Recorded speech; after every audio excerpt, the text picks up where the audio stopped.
नमस्कार दोस्तों, PS take channel में आप लोगों का एक बार फिर से स्वागत है। फ्रेंड्स, आज की वीडियो में हम लोग टीजीटी पीजीटी के अंतर्गत राजनीति शास्त्र का प्रैक्टिस सेट नंबर 30 हल करेंगे। तो फ्रेंड्स, अभी तक हम लोग अवधारणाओं की जो सीरीज है उसको हम लोग टॉपिक वाइज हल कर रहे हैं। तो फ्रेंड्स, आज हम लोग प्रमुख अवधारणाओं के अंतर्गत जो न्याय का टॉपिक है इससे संबंधित महत्वपूर्ण प्रश्नों को देखेंगे फ्रेंड्स, जो कि आपके आने वाले एग्जाम के लिए काफ़ी महत्वपूर्ण होंगे फ्रेंड्स। तो वीडियो को लास्ट तक देखिएगा। जो लोग हमारे चैनल पर नए हैं तो चैनल को सब्सक्राइब कर लें। ठीक है फ्रेंड्स, तो वीडियो अगर अच्छी लगेगी तो एक लाइक कर दीजिएगा और शेयर कर दीजिएगा। ठीक है फ्रेंड्स, तो लास्ट में आप लोगों के लिए एक प्रश्न होगा जिसका आंसर से आप लोग कमेंट करके ज़रूर से दीजिएगा। तो चलिए वीडियो को स्टार्ट करते हैं और आज देखते हैं हम लोग प्रमुख अवधारणाओं के अंतर्गत न्याय का टॉपिक। तो फ्रेंड्स, आज का हमारा जो टॉपिक है प्रमुख अवधारणाएं न्याय। ठीक है, तो चलिए देखते हैं न्याय के टॉपिक से पहला प्रश्न हमारा क्या है। तो फ्रेंड्स, पहला प्रश्न हमारा देखिए क्या रहा है, बहुत अच्छा प्रश्न है। निम्न में से किस पुस्तक का आधार न्याय को माना जाता है? बहुत अच्छा प्रश्न है। देखिए प्रश्न नंबर 1 का ऑप्शन ए है रिपब्लिक, बी है सोशल कॉन्ट्रैक्ट और सी है वांट एंड पीस और डी दिया है पॉलिटी। तो फ्रेंड्स, सभी लोगों को पता है कि जो प्लेटो है वह न्याय की अवधारणा को मानता है। तो उसकी ये जो बुक है, इन बुकों में से किसे न्याय को माना गया है आधार, किस बुक को? ठीक है, तो फ्रेंड्स देखिए प्रश्न नंबर 1 का जो राइट आंसर हो जाएगा हमारा ऑप्शन ए हो जाएगा रिपब्लिक। ठीक है, बहुत आसान सा प्रश्न था। ठीक है, तो ए ऑप्शन राइट आंसर हो जाएगा। अगला प्रश्न देखते हैं, प्रश्न नंबर 2। प्रश्न नंबर 2 देखिए कह रहा है निर्धारित कार्य पूरा करने वाले प्रत्येक व्यक्ति के मन में न्याय का निवास होता है। यह कथन है, किसका कथन है? ए रूसो का, बी सुकरात का, सी प्लेटो का और डी दिया है गांधी का। तो फ्रेंड्स, यह जो कथन है यह प्लेटो का कथन है। ठीक है, किसका कथन है? प्लेटो का है, यानी कि सी ऑप्शन राइट आंसर हो जाएगा प्लेटो का। अगला प्रश्न देखते हैं हम लोग, प्रश्न नंबर 3। प्रश्न नंबर 3 देखिए कह रहा है किसने न्याय को शक्तिशाली का हित कहा है? बहुत अच्छा प्रश्न है। किसने न्याय को शक्तिशाली का हित कहा है? ए प्लेटो, बी थ्रेसिमेकस और सी पॉलीबियस और डी दिया है ग्लाकन। तो फ्रेंड्स, थ्रेसिमेकस ने न्याय को शक्तिशाली का हित माना है, तो बी ऑप्शन जो है राइट आंसर हो जाएगा थ्रेसिमेकस। अगला प्रश्न देखते हैं, प्रश्न नंबर 4। प्रश्न नंबर 4 देखिए कह रहा है न्याय की अवधारणा का प्रधान उद्देश्य क्या है? ए आर्थिक हित, बी व्यक्तिगत हित, सी सर्व कल्याण और डी व्यक्तित्व का संपूर्ण विकास। तो फ्रेंड्स, प्रश्न नंबर 4 का जो राइट आंसर हो जाएगा न्याय की अवधारणा का जो मुख्य कह सकते हैं प्रधान उद्देश्य वह सर्व कल्याण होता है। तो सी ऑप्शन राइट आंसर हो जाएगा सर्व कल्याण। अगला प्रश्न देखते हैं हम लोग, प्रश्न नंबर 5। प्रश्न नंबर 5 देखिए क्या कह रहा है बेंथम ने किस प्रकार के न्याय का समर्थन किया है? ए कानूनी न्याय, बी सामाजिक न्याय, सी आर्थिक न्याय और डी व्यक्तिगत न्याय। तो फ्रेंड्स, बेंथम ने आर्थिक न्याय पर अधिक बल दिया है, तो हमारा ऑप्शन सी जो है राइट आंसर हो जाएगा आर्थिक न्याय। अगला प्रश्न देखते हैं, प्रश्न नंबर 6। प्रश्न नंबर 6 देखिए कह रहा है न्याय के सांख्यिक विचार का अनुमोदन किया गया। ठीक है, किसके द्वारा? ए बेंथम द्वारा, बी ग्रीन द्वारा, सी पाइथागोरस द्वारा और डी प्लेटो द्वारा। Sorry friends. तो फ्रेंड्स, न्याय के सांख्यिक विचार का अनुमोदन किया गया था हमारे बेंथम द्वारा, तो ए ऑप्शन राइट आंसर हो जाएगा बेंथम द्वारा। अगला प्रश्न देखते हैं, प्रश्न नंबर 7। प्रश्न नंबर 7 देखिए कह रहा है न्याय के ज्यामितीय विचार का समर्थन कौन है? ए प्लेटो, बी पॉलीमार्क्स, सी सिफिलिस और डी अरस्तु। तो फ्रेंड्स, प्रश्न नंबर 7 का राइट आंसर हो जाएगा प्लेटो। ठीक है, न्याय के ज्यामितीय विचार का समर्थक हमारा प्लेटो है, तो ए ऑप्शन राइट आंसर हो जाएगा प्लेटो। अगला प्रश्न देखते हैं, प्रश्न नंबर 8। प्रश्न नंबर 8 देखिए कह रहा है किसके द्वारा योग्यता अनुसार काम व आवश्यकता अनुसार वेतन अवधारणा का प्रतिपादन किया गया है? ए मार्क्स द्वारा, बी प्लेटो द्वारा और सी दिया है बेंथम और डी है सिसरो। तो फ्रेंड्स, इसका जो राइट आंसर हो जाएगा हमारा ऑप्शन ए मार्क्स। ठीक है, अगला प्रश्न देखते हैं हम लोग। अगला प्रश्न देखिए कह रहा है प्रश्न नंबर 9 राजाज्ञा का पालन ही न्याय है, यह कथन किस विचारधारा से संबंधित है? समाजवादी विचारधारा से, बी व्यक्तिवादी विचारधारा से, सी अधिनायकवादी विचारधारा से और डी दिया है मार्क्सवादी विचारधारा से। तो फ्रेंड्स, राजाज्ञा का पालन ही न्याय है यह अधिनायकवादी विचारधारा से संबंधित है, तो सी ऑप्शन राइट आंसर हो जाएगा। अगला प्रश्न देखते हैं हम लोग, प्रश्न नंबर 10, किसने न्याय का आधार प्रकृति को माना है? ए सेफलस ने, बी सिसरो ने, डी आगस्टीन ने, डी मॉन्टेस्क्यू ने। तो फ्रेंड्स प्रश्न नंबर 10 का जो राइट आंसर हो जाएगा, सिसरो ने क्या कहा है? न्याय का आधार प्रकृति को माना है। सिसरो का एक और कथन है फ्रेंड्स, वह कहता है कि प्राकृतिक कानून का विचार दिया है। ठीक है, किस प्रकार का? प्राकृतिक कानून का विचार दिया है कौन? सिसरो। तो ये भी आप लोग याद रखें। तो प्रश्न नंबर 10 का जो राइट आंसर हो जाएगा हमारा ऑप्शन बी सिसरो। अगला प्रश्न देखते हैं, प्रश्न नंबर 11। प्रश्न नंबर 11 देखिए, कह रहा है न्याय की उत्पत्ति किस भाषा के शब्द से हुई? ए लैटिन, बी फ्रेंच, सी यूनानी और डी संस्कृत। तो सभी लोगों को पता है, जो न्याय का टॉपिक पढ़ लिए होंगे तो उन्हें पता है कि जो न्याय की उत्पत्ति हुई है वह लैटिन भाषा से हुई है, यानी कि ए ऑप्शन राइट आंसर हो जाएगा। अगला प्रश्न देखिए, प्रश्न नंबर 12, न्याय की व्यावहारिक अवधारणा होती है मूलतः किस प्रकार से? कि गुप्त, स्पष्ट, लचीली या डी उपयुक्त सभी। तो फ्रेंड्स सभी लोगों को पता होना चाहिए कि न्याय की जो व्यावहारिक अवधारणा होती है वह गुप्त, स्पष्ट और लचीली तीनों प्रकार की होती है। तो डी ऑप्शन राइट आंसर हो जाएगा, उपयुक्त सभी। ठीक है, अगला प्रश्न देखिए क्या कह रहा है, प्रश्न नंबर 13। प्रश्न नंबर 13 कह रहा है न्याय के वैधानिक सिद्धांत का समर्थन किसने किया है? ए प्लेटो ने, बी अरस्तु ने, सी थ्रेसिमेकस ने, डी ग्लाकन ने। तो प्रश्न नंबर 13 का राइट आंसर हो जाएगा हमारा ऑप्शन बी अरस्तु। ठीक है, अरस्तु ने न्याय के वैधानिक सिद्धांत का समर्थन किया है, तो बी ऑप्शन राइट आंसर हो जाएगा। अगला प्रश्न देखते हैं, प्रश्न नंबर 14। प्रश्न नंबर 14 कह रहा है सामाजिक न्याय का प्रमुख तत्व क्या है? ए अवसर की समानता, बी विधि के समक्ष समानता, सी विधि की तार्किकता, डी कल्याणकारी विधि प्रभाव। तो फ्रेंड्स प्रश्न नंबर 14 का जो राइट आंसर हो जाएगा हमारा ऑप्शन ए अवसर की समानता। ठीक है, सामाजिक न्याय का जो प्रमुख तत्व है वह अवसर की समानता है, तो ए ऑप्शन राइट आंसर हो जाएगा। अगला प्रश्न देखिए, प्रश्न नंबर 15। प्रश्न नंबर 15 कह रहा है सामाजिक न्याय से पृथक व उससे कहीं ज्यादा महत्वपूर्ण है क्या? ए आर्थिक न्याय, बी कानूनी न्याय, सी राजनीतिक न्याय और डी अमूर्त न्याय। तो फ्रेंड्स प्रश्न नंबर 15 का जो राइट आंसर हो जाएगा हमारा ऑप्शन ए आर्थिक न्याय। ठीक है, क्या हो जाएगा? आर्थिक न्याय। सामाजिक न्याय से जो पृथक उससे कहीं ज़्यादा महत्वपूर्ण होता है क्या? हमारा आर्थिक न्याय है। ठीक है, इसके बाद सभी जो हमारे न्याय होते हैं राजनीतिक न्याय, कानूनी न्याय, अमूर्त न्याय उसके बाद आते हैं, लेकिन सबसे महत्वपूर्ण हमारा आर्थिक न्याय होता है, तो ए ऑप्शन राइट आंसर हो जाएगा। अगला प्रश्न देखिए क्या कह रहा है, प्रश्न नंबर 16, अधिकतम लोगों का अधिकतम सुख ही न्याय है, यह कथन है किसका? ए बेंथम का, बी ग्रीन का, सी लास्की का, डी स्पेंसर का। तो फ्रेंड्स यह जो कथन है बेंथम का है कि अधिकतम लोगों का अधिकतम सुख ही न्याय है, तो ए ऑप्शन राइट आंसर हो जाएगा। अगला प्रश्न देखिए क्या कह रहा है, प्रश्न नंबर 17। प्रश्न नंबर 17 देखिए कह रहा है किस देश में न्यायाधीश का निर्वाचन विधायिका द्वारा होता है? बहुत अच्छा प्रश्न। ए संयुक्त राज्य अमेरिका, बी फ्रांस, सी भारत और डी स्विट्जरलैंड। तो फ्रेंड्स स्विट्जरलैंड में जो न्यायाधीश का निर्वाचन होता है विधायिका के द्वारा किया जाता है, तो डी ऑप्शन राइट आंसर हो जाएगा स्विट्जरलैंड में। अगला प्रश्न देखते हैं, प्रश्न नंबर 18, अन्याय न्याय से उत्तम है यह किसका कथन है? ए पॉलीमार्क्स का, बी थ्रेसिमेकस का, सी ग्लॉकन का, डी सिसरो का। तो फ्रेंड्स यह जो कथन है हमारे थ्रेसिमेकस का है कि अन्याय न्याय से क्या है? उत्तम है। क्या है? अन्याय जो है न्याय से उत्तम है।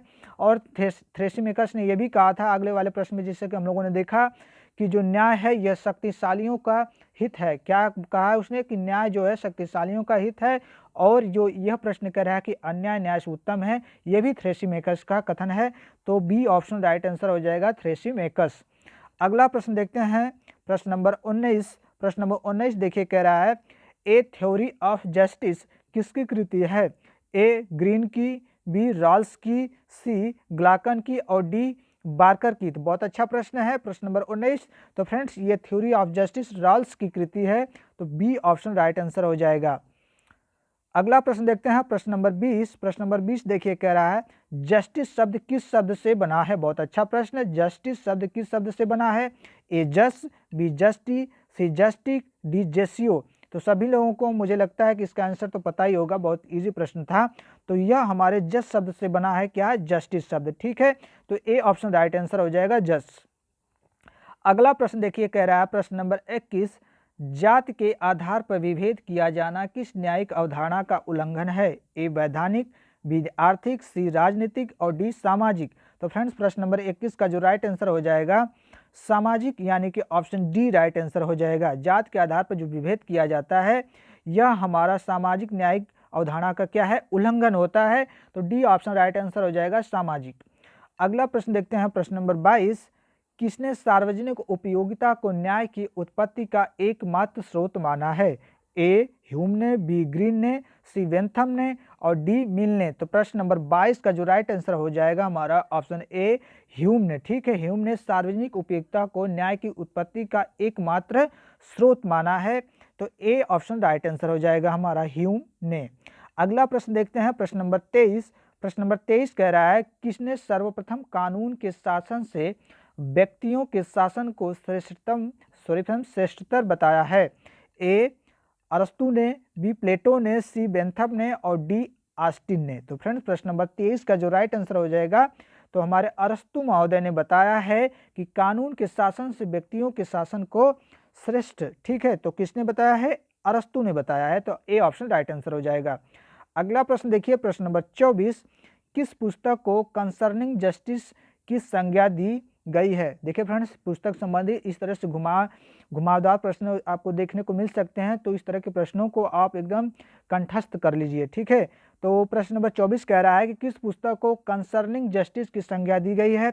ए पॉलिटिक्स को, बी लॉज को, सी रिपब्लिक को, डी किसी को नहीं। तो फ्रेंड्स प्रश्न नंबर 24 का जो राइट आंसर हो जाएगा रिपब्लिक को कंसर्निंग जस्टिस की संज्ञा दी गई है, यानी कि सी ऑप्शन राइट आंसर हो जाएगा। अगला प्रश्न देखिए, प्रश्न नंबर 25 क्या कह रहा है, सर्वप्रथम किसने आध्यात्मिक न्याय व मानवीय न्याय में स्पष्ट विभेद किया? ए सुकरात ने, बी प्लेटो ने, सी लॉक ने और डी एक्विनास ने। तो फ्रेंड्स प्रश्न नंबर 25 का जो राइट आंसर हो जाएगा हमारा ऑप्शन डी एक्विनास ने। ठीक है, एक्विनास ने आध्यात्मिक न्याय व मानवीय न्याय में स्पष्ट उसमें क्या किया? अंतर स्पष्ट किया था। तो डी ऑप्शन राइट आंसर हो जाएगा एक्विनास ने। अगला प्रश्न देखिए क्या कह रहा है, प्रश्न number 26, the quest of justice किसकी रचना है? ए रॉल्स की, बी बार्कर की, सी फोस्टर की, डी पॉटर की। तो प्रश्न नंबर 26 का जो राइट आंसर हो जाएगा, यह जो रचना है हमारे पॉटर की है। दी क्वेस्ट ऑफ जस्टिस किसकी है? पॉटर की है। तो डी ऑप्शन राइट आंसर हो जाएगा। अगला प्रश्न देखते हैं, प्रश्न नंबर 27, किसने न्याय को मानव कल्याण से संबंधित नैतिक नियम कहा है? ए ग्रीक विद्वानों ने, बी ग्रीन ने, सी मिल ने और डी प्लेटो ने। तो प्रश्न नंबर 27 का राइट आंसर हो जाएगा मिल ने। ठीक है, मिल ने न्याय को मानव कल्याण से संबंधित नैतिक नियम बताया है। तो सी ऑप्शन राइट आंसर हो जाएगा मिल ने। अगला प्रश्न देखते हैं, प्रश्न नंबर 28, प्राचीन दार्शनिक न्याय को पर्याय समझते थे कौन?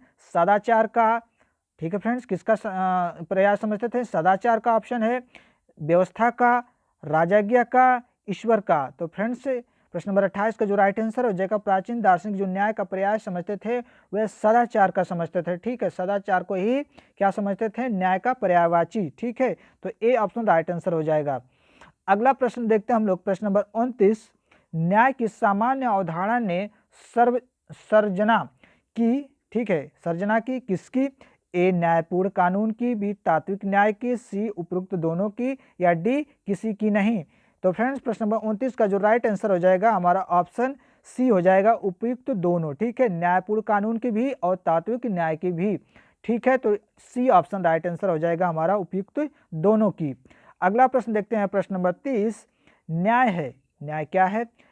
ए एक सामान्य गुण, बी एक सक्रिय प्रक्रिया, सी तत्व केंद्रित व्यवस्था या डी उपयुक्त सभी। बहुत अच्छा प्रश्न है प्रश्न नंबर 30। तो न्याय फ्रेंड्स हमारा एक सामान्य गुण भी होता है, एक सक्रिय प्रक्रिया भी होती है उसके अंतर्गत, और उसके अंतर्गत एक तत्व केंद्रित व्यवस्था भी होती है। तो इस हिसाब से हमारा डी ऑप्शन राइट आंसर हो जाएगा, उपयुक्त सभी। अगला प्रश्न देखते हैं हम लोग, प्रश्न नंबर 31। प्रश्न नंबर 31 कह रहा है, प्रक्रियात्मक न्याय को कहते हैं क्या?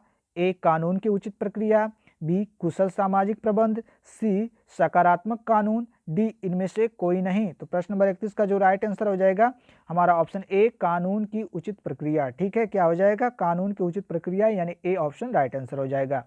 अगला प्रश्न देखते हैं, प्रश्न नंबर 32। प्रश्न नंबर 32 कह रहा है, कौन न्याय को एक बुजुर्गा अवधारणा मानता है? ठीक है, बहुत अच्छा प्रश्न। कौन न्याय को एक बुजुर्गा अवधारणा मानता है? ए आदर्शवादी, बी साम्यवादी, सी समाजवादी और डी उपयोगितावादी। तो प्रश्न नंबर 32 का जो राइट आंसर हो जाएगा फ्रेंड्स, साम्यवादी वाले जो विचारधारा वाले लोग हैं वह न्याय को एक बुजुर्गा अवधारणा मानते हैं। तो बी ऑप्शन राइट आंसर हो जाएगा। अगला प्रश्न देखते हैं, प्रश्न नंबर 33। प्रश्न नंबर 33 कह रहा है आर्थिक न्याय संपूर्ण न्याय की जड़ है। यह किस विचारधारा से संबंध है? ए व्यक्तिवाद से, बी समाजवाद से, सी अधिनायकवाद से, डी सैन्य तंत्र से। तो प्रश्न नंबर 33 का जो राइट आंसर हो जाएगा, यह विचारधारा जो हमारी साम्यवाद से संबंधित है। ठीक है, किससे? सॉरी फ्रेंड्स, समाजवाद से संबंधित है, यानी कि बी ऑप्शन राइट आंसर हो जाएगा समाजवाद से। अगला प्रश्न देखते हैं, प्रश्न नंबर 34। मार्क्सवादियों की न्याय विषयक अवधारणा है किस प्रकार की? सकारात्मक, बी नकारात्मक, सी तार्किक और डी पारंपरिक। तो फ्रेंड्स प्रश्न नंबर 34 का जो राइट आंसर हो जाएगा, मार्क्सवादियों की जो न्याय विषयक अवधारणा है वह सकारात्मक है।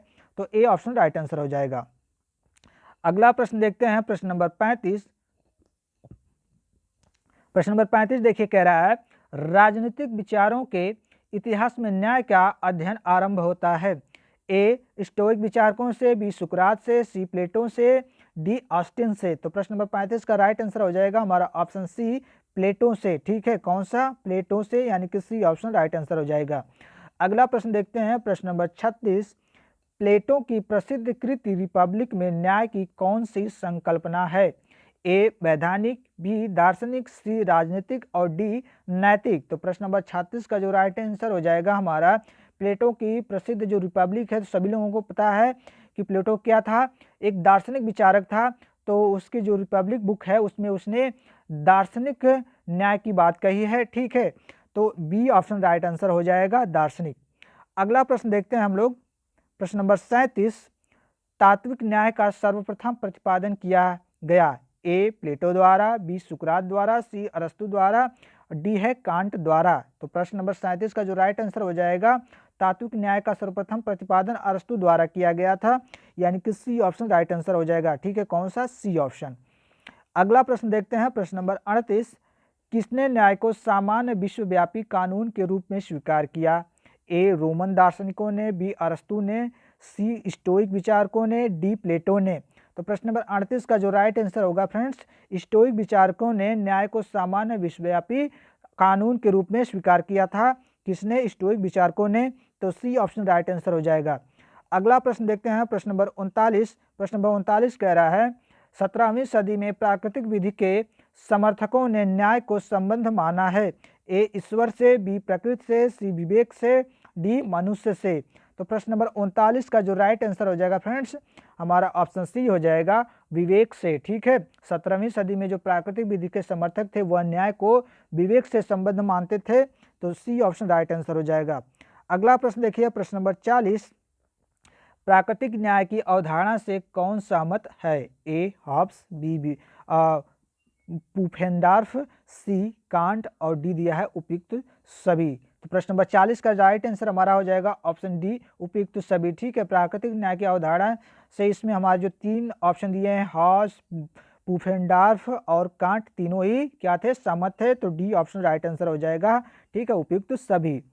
अगला प्रश्न देखते हैं, प्रश्न नंबर 41। प्रश्न नंबर 41 देखिए, कह रहा है प्रारंभ में कानून व परंपराओं का स्रोत था। ठीक है, कैसा? धर्म, बी ईश्वर, सी राजा और डी उपयुक्त सभी। तो प्रश्न नंबर 41 का राइट आंसर हो जाएगा प्रारंभ में कानून व राजाओं का जो स्रोत था वह धर्म, ईश्वर और राजा तीनों ही था। तो डी ऑप्शन राइट आंसर हो जाएगा उपयुक्त सभी। अगला प्रश्न देखते हैं फ्रेंड्स हम लोग, प्रश्न नंबर 42। प्रश्न नंबर 42 देखिए क्या कह रहा है, राज सत्ता की इच्छा को किसने न्याय का आधार माना है? ए हॉब्स ने, बी पुफेनडॉर्फ ने, सी उपयुक्त दोनों ने या डी रस्किन ने। तो फ्रेंड्स प्रश्न नंबर 42 का जो राइट आंसर हो जाएगा, हॉब्स ने और पुफेनडॉर्फ ने दोनों ने ही राजसत्ता की इच्छा को न्याय का आधार माना है। तो सी ऑप्शन राइट आंसर हो जाएगा उपयुक्त दोनों ने। अगला प्रश्न देखते हैं, प्रश्न नंबर 43। अंतरराष्ट्रीय दृष्टिकोण से न्याय की धारणा पर विचार किया है किसने? ए ग्रोसस ने, बी लाइविज ने, सी वुल्फ ने, सी उपयुक्त सभी ने। तो फ्रेंड्स प्रश्न नंबर 43 का जो राइट आंसर हो जाएगा ऑप्शन डी, उपयुक्त सभी ने। ठीक है, कौन सा? उपयुक्त सभी ने, यानी कि ऑप्शन डी। अगला प्रश्न देखते हैं, प्रश्न नंबर 44। प्रश्न नंबर 44 देखिए क्या कह रहा है, न्याय के प्रक्रियात्मक पक्ष पर किसने जोर दिया है? जोर होना चाहिए फ्रेंड्स। ए बेंथम ने, बी अरस्तु ने, सी लेकी ने, डी राल्स ने। तो फ्रेंड्स प्रश्न नंबर 44 का जो राइट आंसर हो जाएगा बेंथम ने। ठीक है, बेंथम ने न्याय के प्रक्रियात्मक पक्ष पर जोर दिया है, तो ए ऑप्शन राइट आंसर हो जाएगा, बेंथम ने। अगला प्रश्न देखते हैं, प्रश्न नंबर 45। न्याय संबंधित है किससे? ए औचित्य से, बी मूल्यों से, सी आदर्शों से, डी उपयुक्त सभी से। तो प्रश्न नंबर 45 का जो राइट आंसर हो जाएगा फ्रेंड्स हमारा उपयुक्त सभी से। ठीक है, जो न्याय है हमारा औचित्य, मूल्य और आदर्शों तीनों से ही संबंधित है, तो डी ऑप्शन राइट आंसर हो जाएगा, उपयुक्त सभी से। अगला प्रश्न देखते हैं फ्रेंड्स, और ये आखिरी प्रश्न है हमारा इस टेस्ट का। इसके बाद आप लोगों के लिए जो प्रश्न होगा उसका आंसर आप लोग कमेंट करिएगा। तो देखते हैं प्रश्न नंबर 46 क्या कह रहा है, प्रक्रियात्मक न्याय की अवधारणा जो कि मुख्यतः उदारवाद से संबंध है के समर्थक में प्रमुख हैं, कौन है? तो आइए ऑप्शन देखते हैं। ए दिया है हैयक, बी मिल्टन, सी नाजिक और डी उपयुक्त सभी। ठीक है, तो फ्रेंड्स प्रश्न नंबर 46 का जो राइट आंसर हो जाएगा हमारा ऑप्शन डी, उपयुक्त सभी। ठीक है, उपयुक्त सभी राइट आंसर हो जाएगा प्रश्न नंबर 46 का। तो फ्रेंड्स इस वीडियो में हम लोगों ने प्रश्न नंबर 1 से 46 तक हम लोगों ने न्याय से संबंधित महत्वपूर्ण प्रश्नों को देखा। ठीक है, जो कि अवधारणाओं से संबंधित सभी प्रश्न थे। तो आइए आप लोगों के लिए जो प्रश्न है उसको देख लेते हैं, इसका आंसर आप लोग कमेंट करके दीजिएगा। तो फ्रेंड्स आप लोगों के लिए जो प्रश्न है, देखिए प्रश्न बहुत आसान सा है, पॉलिटी से है। तो देखिए प्रश्न क्या कह रहा है, प्रश्न कह रहा है कि संविधान के किस अनुच्छेद में प्रेस की स्वतंत्रता का उल्लेख मिलता है? बहुत अच्छा प्रश्न। प्रश्न एक बार फिर से पढ़ते हैं, संविधान के किस अनुच्छेद में प्रेस की स्वतंत्रता का उल्लेख मिलता है? ए अनुच्छेद 17 आई क में, बी अनुच्छेद 18 आई क में, सी अनुच्छेद 19 आई क में, या डी अनुच्छेद 20 आई क में। तो फ्रेंड्स बहुत ही अच्छा सा प्रश्न, बहुत इजी प्रश्न, हो सकता है यह प्रश्न आ जाए आपके एग्जाम में। तो इस प्रश्न को आप लोग जरूर से देखिएगा। अगर जिनको आता है उसका आंसर आप लोग कमेंट करके दीजिएगा, जिसको नहीं आता है वो गूगल भी कर सकता है। वैसे मैं आप लोगों को अगले वीडियो में इसका आंसर जरूर से मैं बता दूंगा। तो फ्रेंड्स और वीडियो कैसे लगी, वीडियो अच्छी लगी तो एक लाइक कर दीजिएगा, शेयर कर दीजिएगा अपने दोस्तों को, और जो लोग चैनल पे नए हैं चैनल को सब्सक्राइब कर दीजिएगा। ठीक है फ्रेंड्स, तो फ्रेंड्स इस वीडियो में बस इतना ही। अगले वीडियो के लिए तब तक वेट करते हैं। थैंक यू, धन्यवाद।